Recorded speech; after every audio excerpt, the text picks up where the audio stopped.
Do you know that movie Toy Story? Yeah, what a great movie. Such a charming and well-written movie that is a landmark of computer animation. I bring it up because it's a very important movie to me. I watched it a lot growing up, and I think this film, among a few others, were the first to make me realize something. I love movies. Film in general is just an incredible art form capable of expressing so much and that can really stick with the person who watches them. There are undeniably a lot of factors of filmmaking, but when pulled together well, they can make not just an entertaining experience, but an amazing one as well, no matter what style or genre. Now, not every movie is great, obviously, but what about the ones that are great, the ones that really connect with or entertain so many people? I watched a lot of movies that I would consider masterpieces, and my favorite one has changed a couple of times. While I absolutely adore movies like Into the Spider-Verse and When Marnie Was There, am I saying these movies couldn't be any better? No. This video is about perfection, but no movie will ever be completely flawless. But I don't think perfection means having zero flaws, it means more than that. And I didn't necessarily know what it meant until I watched this movie, Whiplash. Now, I'm not saying the movie itself is 200% perfect and I have zero nitpicks with it whatsoever, but it is phenomenal. And I think what makes it my favorite movie is not just what it says about art and film, but what it says about perfection. I want to talk about what it means to be perfect, so let's get it started. The opening scene is a very important part of a film. You want to draw your audience into the film, but also make sure they stay engaged with it. Whiplash leaves the audience of the film asking questions about the opening scene, but we can still understand what's going on in it. We open in a dark room with this guy playing the drums. He fixes up his drums, then continues playing, until he sees somebody and stops playing again. Another older guy appears and comments on his drum playing. They talk for a bit, he plays some more, then he exits the room, and the scene ends. Now this guy's name is Andrew Neiman, and this guy's name is Terrence Fletcher. This scene is a fantastic base for both of their characters. We get introduced to Fletcher's teaching attitude and how Andrew shows talent, but it still doesn't seem to please Fletcher. Then why did you stop playing?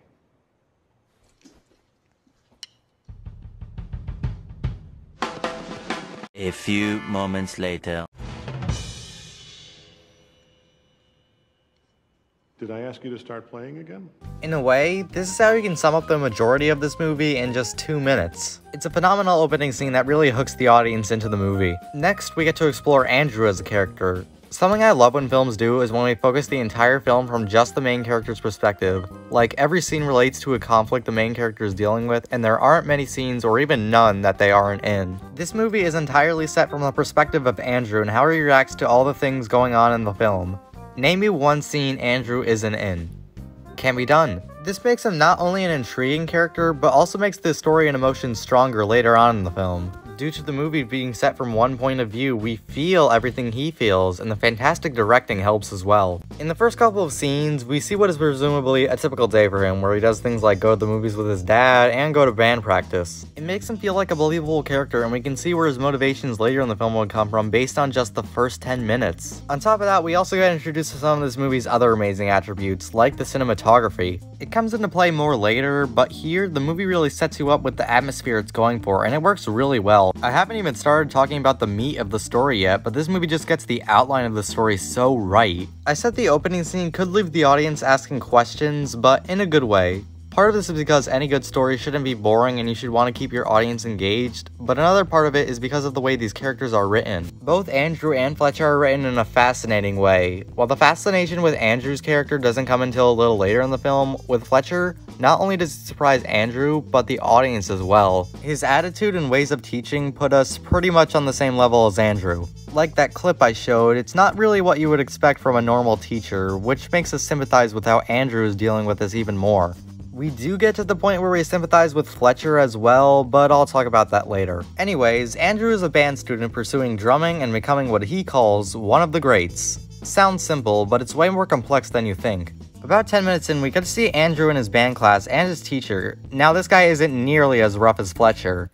Oh, and speaking of Fletcher, here he is. As he goes through and judges all the players in the band, we see even more of his teaching attitude and how nobody seems to be pleasing him, snarky comments and all. Well, you're in the first chair. Let's see if it's just because you're cute.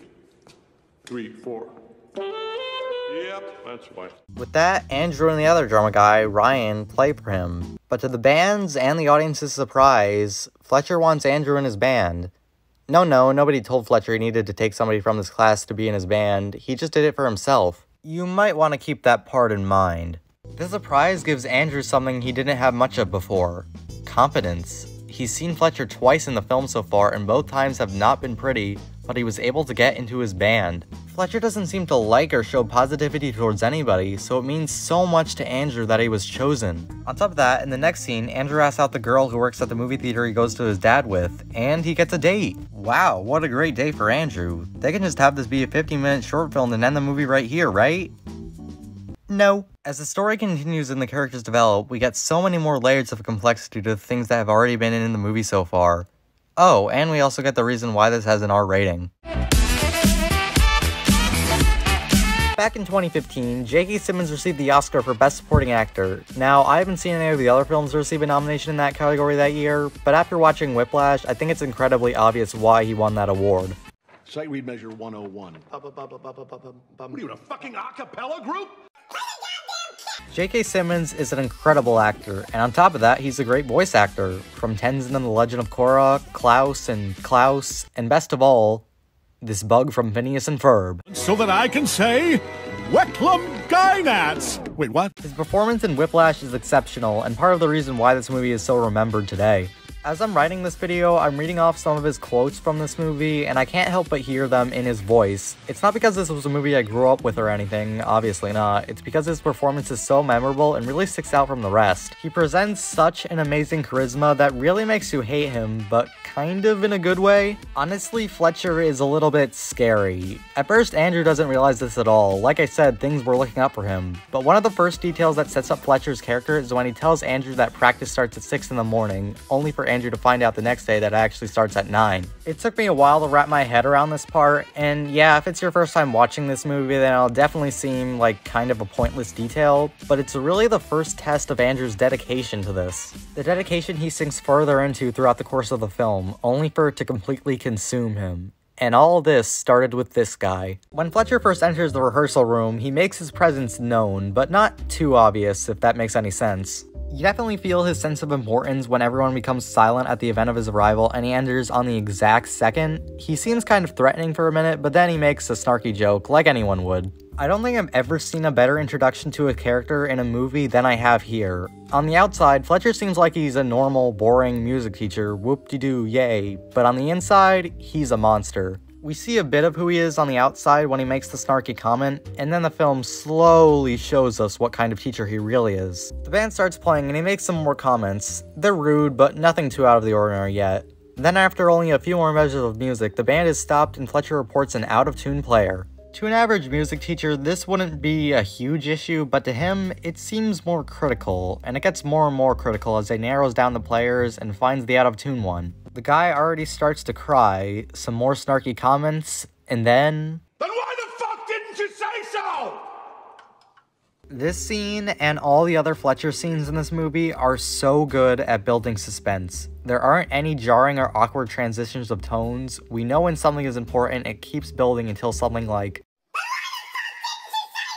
happens. His voice is loud, cunning, and it continues to be that way throughout his entire rant on this guy leading up to the guy leaving. And to make Fletcher's introduction even more masterful, that guy he just shouted at wasn't actually the out-of-tune player. He knew that the entire time and he put on that whole show for the rest of the band. This shows the audience that A, Terrence Fletcher is a loud, mean, angry, unforgiving music teacher, and B, Terrence Fletcher knows he is a loud, mean, angry, unforgiving music teacher. It's a fantastic introduction to Fletcher's character, and it gets even better when Andrew comes into play. After that whole thing, Andrew is most likely terrified, at least until Fletcher comes and tells him that he's actually a super nice rainbow pony unicorn. Makes sense for him to do considering the snarky comments he's made so far, but then he asks about Andrew's parents. Whoa, this just got personal. We almost want to sympathize with Fletcher again because, maybe he's not so bad. A detail I love in this part here is how Fletcher is hunched over so it appears as if Andrew is taller, but then later in the movie Andrew is the shorter one. So this makes Andrew happy. I mean, look at that smile. The greatest band teacher in the world is praising him.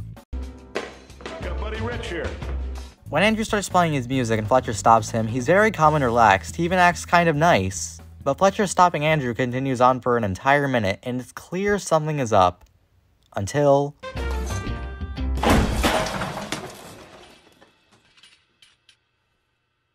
The suspense building here is even better because we already saw what happened with the out-of-tune guy, so something must be up when Fletcher keeps stopping Andrew. You find him out of the blue throwing a chair at Andrew, a bit surprising, but not necessarily out of character for Fletcher. It's a really well done moment and an excellent transition into Fletcher swearing and slapping Andrew. These performances are top-notch and sell every emotion amazingly. All this leads to Fletcher using what Andrew told him about his parents as an insult. You are a worthless, friendless, faggot little piece of shit whose mommy left daddy when she figured out he wasn't Eugene O'Neill, and who's now weeping and slobbering all over my drum set like a fucking 9-year-old girl. So for the final father-fucking time, say it louder! That's it! Whoa, that is evil. You probably want to slap Fletcher right now, who wouldn't? It's pretty funny to watch due to J.K. Simmons' excellent performance, but at the same time, it really makes you despise Fletcher, the guy who is throwing chairs at and slapping their protagonist. This whole section of the movie is trying to establish with the audience more of a love-hate relationship with Fletcher, but I'll get to that later. What's even better about this scene is Andrew doesn't really convey any emotion towards Fletcher other than, well, sadness and fear. He's mortified. He's so passionate about drumming and he works so hard to make it here, only to be called all he gets to do is move aside for Carl, the main drummer.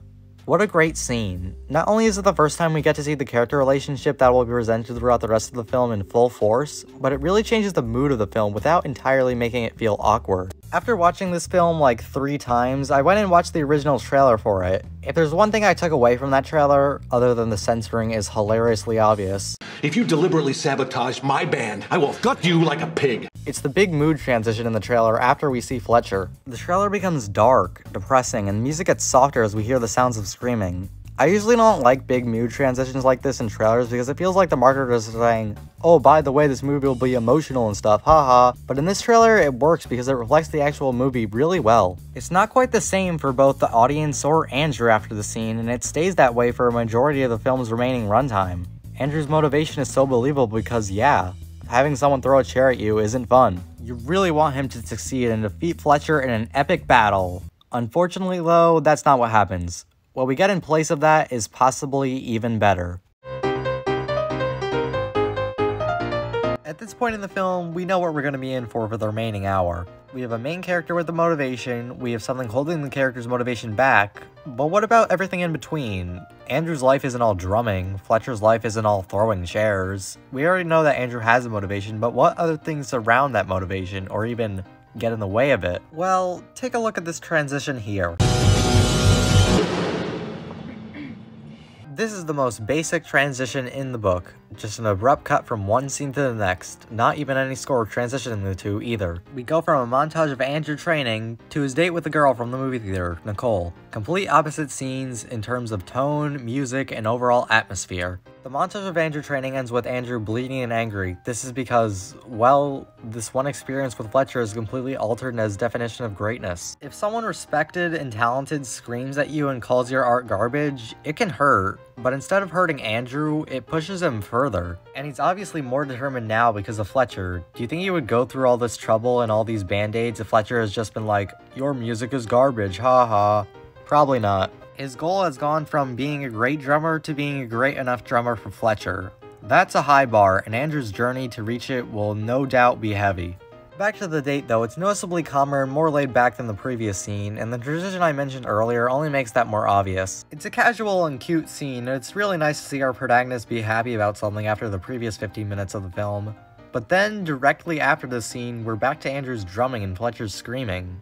Given the past 10 minutes of explaining I've done, doesn't this seem a little out of place? Now, not in a bad way, but like, we get this calm and cute scene in between and Get the fuck out of my sight before I demolish you. doesn't seem to fit, right? Fletcher is beginning to dominate Andrew's mind, and whatever doesn't involve Fletcher is slowly gonna start feeling like a waste of time until it fades away. I'll talk more about Nicole later, let's talk about Fletcher some more. So yeah, Fletcher goes on a swearing rampage and we get introduced to the single most important plot device in all of cinema, the folder. Everyone who has watched this movie has asked, where's the folder go? Andrew puts it down, turns around for 5 seconds, and then the folder is gone. What happened? This is one of the few things I was referring to when I said the movie wasn't 200% perfect in the intro. I mean, it's not a magical folder, where did it go? But like, every movie in existence has at least one plot point like this. Beauty and the Beast, for example, how does the mob find the castle in 5 minutes when it's been hidden away from everyone for years? Besides, given what Andrew goes through in this movie, I actually think maybe it's a bit better leaving the folder unexplained. Imagine if we were shown that the folder slid off the chair and fell into a sewer or something. Would it be as effective for when Andrew steps up to play the music 2 minutes later? It's not a big difference, sure, but I think it adds a tad bit more to Andrew's character. But still, like everyone else, I'm still waiting for Whiplash 2: Return of the Folder. Like I said, it's a big step for Andrew when he gets to play the music without even having the music sheet. It's the perfect opportunity to impress Fletcher, and it kinda does. Carl gets replaced with Andrew as the main drummer after that night, to both Andrew and the audience's surprise. Even if the montage from earlier ended badly, it all led up to this. It's a small point in the story, but you can really tell it makes Andrew more confident in himself. Also, I love the look on Carl's face here. So Andrew is confident in himself, and all that practice clearly paid off. But the question is he still confident in his playing? You can definitely tell he is in scenes like the opening and the first band practice, but now the film has shifted to where it's less about the music that's being played and more so who it's being played by. The following scene with Andrew having dinner with his family isn't entirely plot relevant or anything, but it's a really great way to show Andrew's new confidence in himself.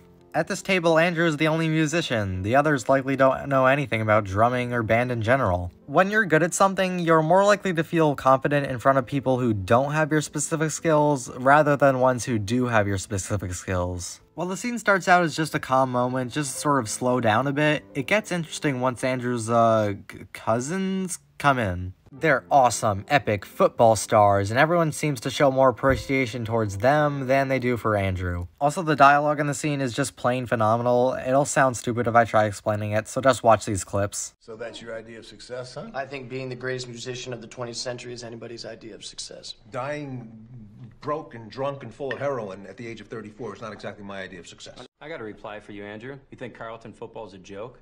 Come play with us. 4 words you will never hear from the NFL. Who wants dessert? The big takeaway from this part is, do you think Andrew would have acted this way if Fletcher wasn't his teacher? What if Andrew had a nicer and calmer teacher who didn't swear every other word? Would that boost his confidence? Maybe, but definitely not to this extent. His first experience with Fletcher set the bar for what Andrew wants to accomplish incredibly high, so any small signs of approval that Andrew gets from Fletcher seem gigantic to him. It's made him proud of himself and even a bit cocky. He's gone from wanting to be one of the greatest musicians of all time to knowing he's going to be one of the greatest musicians of all time. And in some ways, that's a bad thing. In the next scene, Andrew's position as the main drummer is put at stake, and he once again has to actually compete with someone to play the drums, with none other than Mr. Redhead Connolly. I'm pretty dumb, so it took me a few rewatches to realize this is who Andrew used to play beside before he got offered to play in Fletcher's band. It hits Andrew way harder for that reason. He's not just going to let his ex-fellow drummer steal the part he worked so hard for. And yet Connolly gets the part, in the span of 1 minute as well. Andrew is not happy. He thinks the part is owed to him and begs Fletcher for it, to which he responds, If you want the fucking part, earn it. You know what will happen next in the movie. Andrew's going to practice even harder and even more. He's so angry that he's determined to knock Fletcher's socks off, and that's where his internal conflict lies.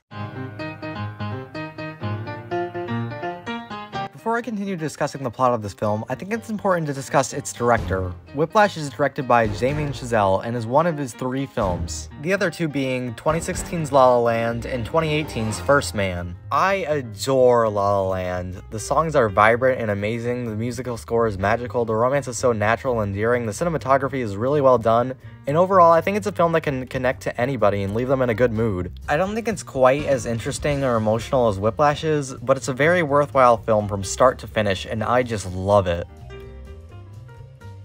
First Man is boring. This movie is so uninteresting and long that I never want to watch it again. The story is just kind of a mess, the character introductions feel rushed, and later on I barely care about them. Scenes drag on forever, and it's just so boring. The movie has good cinematography and acting still, plus a few pretty emotional moments in the second half, But this just wasn't a movie I enjoyed. It's just boring, which is really disappointing considering that is the last word I would use to describe these. However, even with that, I still think Damien Chazelle is one of the best and most inspiring directors in the entire film industry. Not because Whiplash is my favorite movie, but because of the artistic crafting that varies with all of his films. I didn't like First Man at all, but I respect it a lot. You can't tell me it's a remotely similar film to La La Land or Whiplash, just like you can't tell me La La Land is a remotely similar film to Whiplash or First Man. Damien Chazelle definitely has a formula for making great movies, but not really a specific formula. He knows what people like about his work, yet he still experiments with new styles and genres to add on to the already great stuff.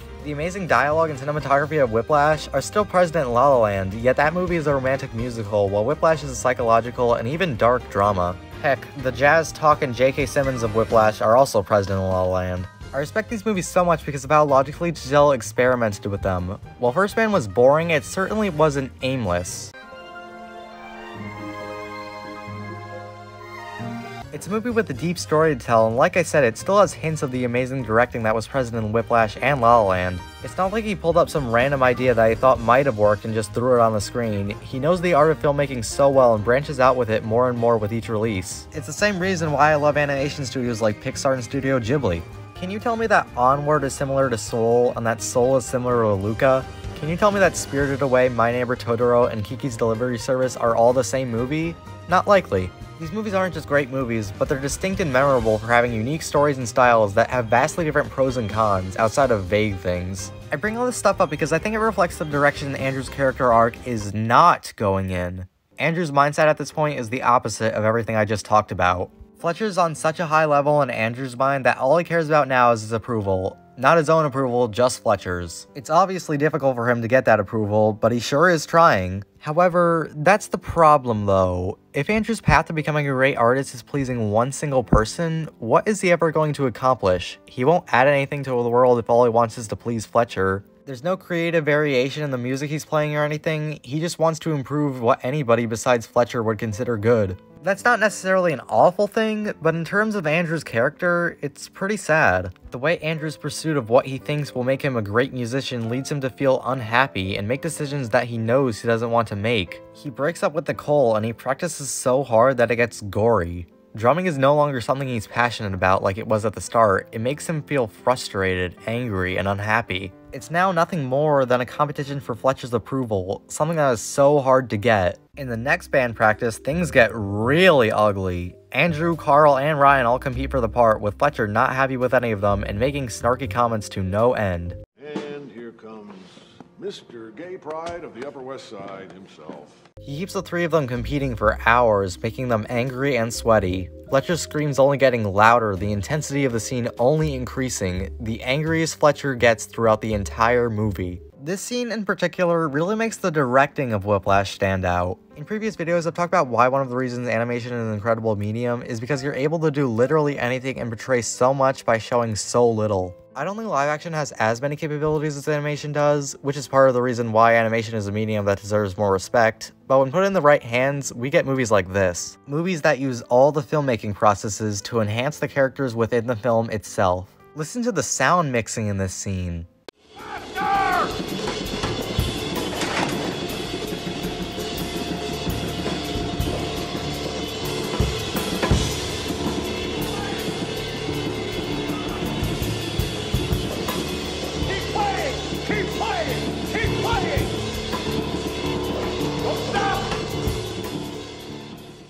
Not only is it flat out incredible, but puts us in Andrew's mind in a sort of way. He's been trying to listen to all Fletcher's loud and brutal commands, yet they start to fade away while the sound of the drumsticks hitting the drums invades the atmosphere of the scene. To the characters in the movie, all this drumming all sounds the same, but to the people watching the movie, there's a noticeable yet not jarring difference between all the other attempts and this one. And guess what? This is what satisfies Fletcher and what gets him to stop this show that's been going on for hours. It's crazy to Andrew, but once we reach the end of the film, we'll know why this is the attempt Fletcher was satisfied with. So with the intensity of this portion of the film, you can imagine how Andrew feels. That single tear, that sadness Andrew felt during his first encounter with Fletcher, has all turned into a determination, which has slowly been turning into anger. Andrew's anger levels are constantly rising, and it's only a matter of time until he gets to the breaking point.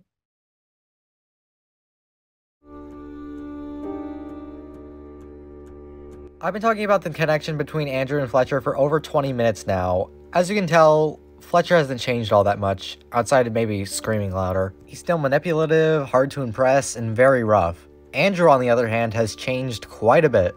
Back in the first 10 minutes, we saw this sort of shy, quiet guy who's just really passionate about drumming. Now, an hour of the movie later, we see a ruthless, determined drummer who will do anything to achieve the highest standard and will not let anything or anyone get in his way. Andrew's growth started simple, with him insulting his family, breaking up with Nicole, and communing with Carl. Once Ryan got introduced, however, things got more complicated. Andrew wants the part so badly that he's willing to talk back to Fletcher now. During the first day, he pooped his pants upon Fletcher's screaming, and now he's willing to stand up to him. This is also evident in the next scene. No, I didn't. Look, you can't fucking do this, Can't? Yeah. When did you become a fucking expert on what I can or cannot do, you fucking weepy willow shit sack? Andrew will do anything to play that part, and he will not even let the almighty Terrence Fletcher stop him. He will not let a threat to his music career stop him. He will not let driving 80+ miles per hour in order to retrieve a pair of drumsticks stop him. He will not let a car accident, one that causes him blood and pain, stop him. The bloody Andrew is still determined. He uses whatever energy and strength he might still have to get himself onto the stage, where he can finally play his part. The performance starts, and despite blood spewing everywhere, drumsticks dropping to the floor, and Fletcher's insults, he keeps playing. The playing itself is messy and not good at all. What would you expect given the circumstances Andrew is in right now? But that doesn't matter to him. All that matters is that he has the part and he won't let anything or anyone take it away from him. That is, until... Neiman. You're done. The sound of those words hits the audience hard, and Andrew 1,000 times harder. And everything he went through to get to this point, only to be told this, is what breaks him.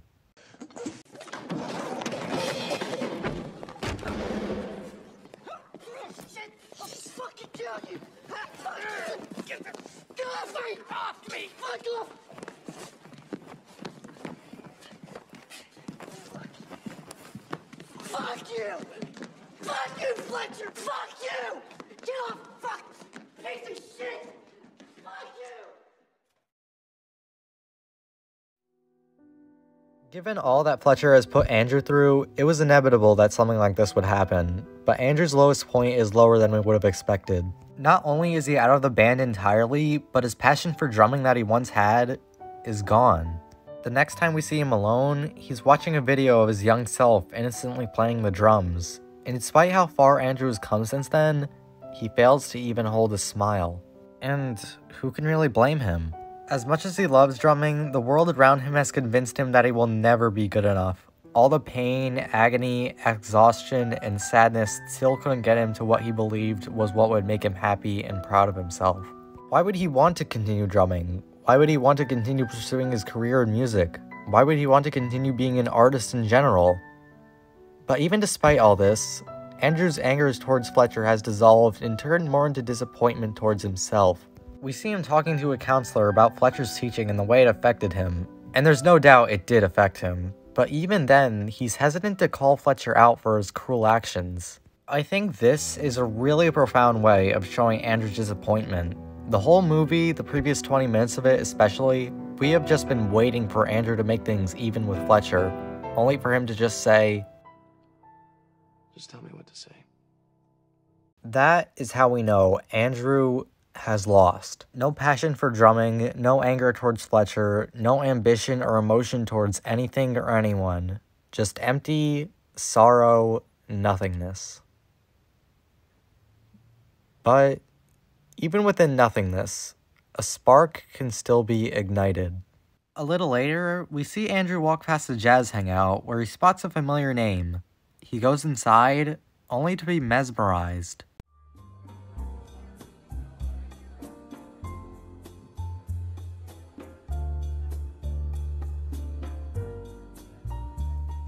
This is the first time we've heard Fletcher play any sort of music, and to hear him play such a calming and beautiful tone on the piano blows Andrew away. This isn't the Fletcher he remembered, this isn't the screaming monster who tortured him until he broke. And all this is set up for one of my favorite scenes in all of film. Damon Chazelle has done an incredible job establishing the character dynamics up to this point. We understand why Andrew would be mad at Fletcher, we understand why his ambition would soon become anger and rage, yet here he does something even more incredible.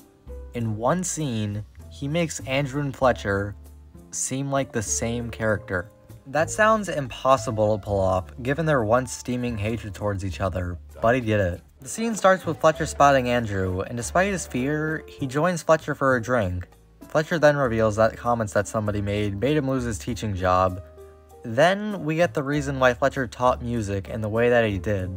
If you think about it, all Fletcher has been is just a mean teacher, nothing more. There was very little development for why he acted the way he did throughout the first hour. That's not necessarily a bad thing, since he makes his presence as a mean teacher clear, and we can just assume this is how all band teachers at this level act. But there were some hints as to why Fletcher did all of this. There's a scene from earlier in the film that I purposely skipped over. It's where Fletcher doesn't start his band class in ways that he usually would. Instead, he puts on sad music from one of his former students and reveals that the student died in a car accident.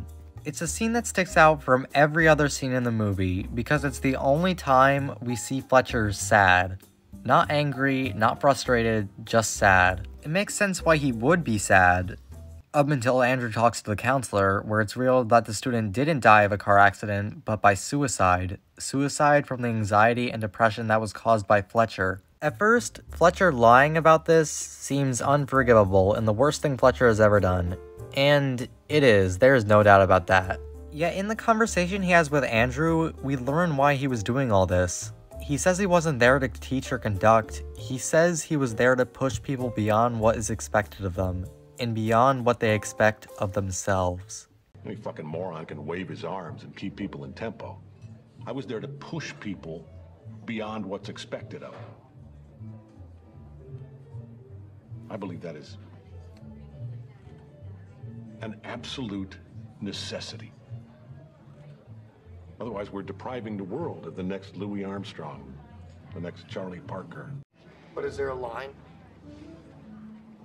You know, maybe you go too far and you discourage the next Charlie Parker from ever becoming Charlie Parker? No, man, no. Because the next Charlie Parker would never be discouraged. This simple conversation makes us rethink the entire film, and even beyond that, it makes us agree with Fletcher. Yes, what he did was evil and mean, but the movie isn't telling us that it wasn't evil and mean. All the movie is telling us is that Fletcher wanted greatness from his students. He wanted them to exceed past anybody that came before them and bring something new into the world. Can you really blame him for wanting that? Art has to come from somewhere, and if an artist is never pushed, then they will never top what came before them. I said Fletcher is just like Andrew because they never let anything stop them. Even when they reached a point they felt was their highest, they never stopped trying to go beyond what they did before. With Fletcher's teaching and Andrew's drumming, they never once looked back and only looked at how they can move forward. But wait a minute, isn't Andrew's ambition gone? Didn't he stop playing the drums because he failed to impress Fletcher? Well, no. With this conversation, it looks like Andrew's passion is finally back.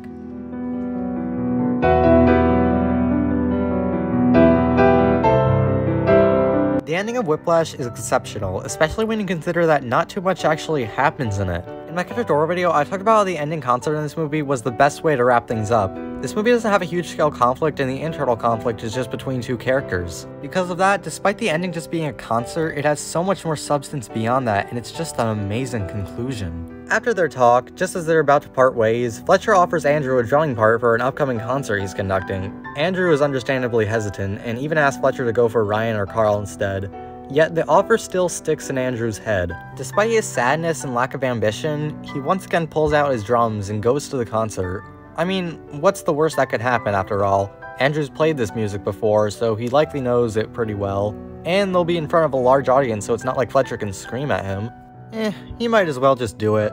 It's really simple until you remember who exactly Andrew is playing for. Fletcher lied, and the band is not actually playing the music Andrew has already played. Oh, and unsurprisingly, Fletcher knew that Andrew was the one who made the comments. So the concert is just about to start, and Andrew has no sheet music for a piece he has never played before. All he can do is just try to play along and blend in with the other music players. But despite his best efforts though, Andrew is no longer wanted by Fletcher. It's over for him. Andrew is lost once again. He's been given an impossible task that he failed to complete. Who can blame him for getting up and starting to leave?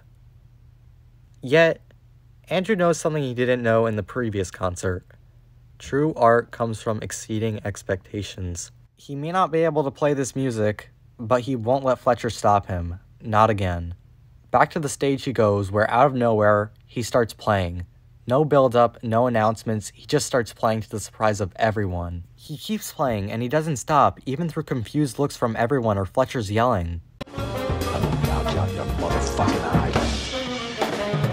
Through this, he cues all the other band players in to play one of the previous songs we've heard, Caravan. Andrew's obviously very passionate about this, as he doesn't stop playing throughout the entire thing. But even when the song is over, he keeps playing. He plays and he plays and he plays with all the passion 100% coming from him. Even at the end when Andrew loosely lets Fletcher guide him in his drumming, you can tell that all the passion is coming from him. This is a piece of music unlike anything else we've heard in the entire movie. It's unique and magical, and most of all, it shows us how far Andrew has come. He's gone from a scary drummer who is so determined to meet Fletcher's expectations to a passionate artist who doesn't let anything stand in his way and whose only goal is to make something nobody else would.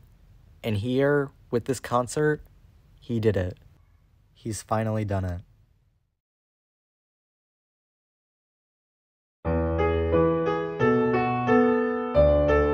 The greatest attribute of Whiplash is how much its message can speak to anybody, especially to people who want to do something in this world, leave an impact, create something that'll stick out and be remembered. Would Andrew Neiman go on to be called one of the greatest drummers of all time if all he had done is just try to meet Fletcher's expectations and play the music he was given well? Likely not.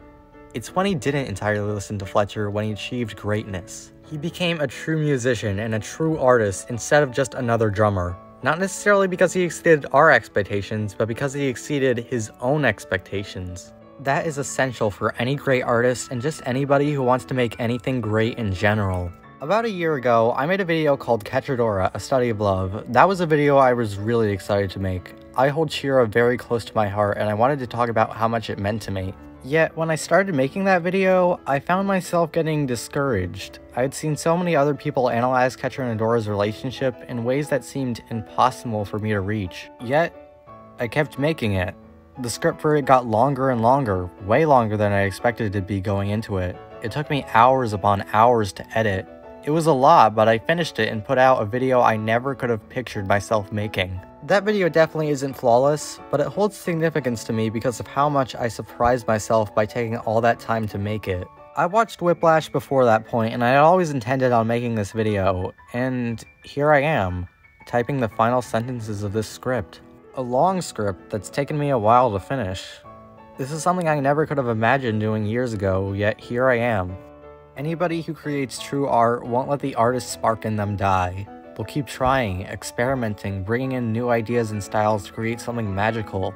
It's what Damien Chazelle does with his films, and it's what Andrew does with his drumming. Criticism of art is important, but not as important as passion. Even if not every work of art an artist puts out is better than their previous one, what truly matters is the passion put into said work. The motivation to present something new, even if it won't necessarily be the best. I know that I'll never make a perfect video, but I want to keep trying, and I hope one day I'll get to the point where I make something that makes these videos look mediocre in comparison. I doubt this film or any of his other ones would exist in the form that they do if Damien Chazelle didn't have that mindset.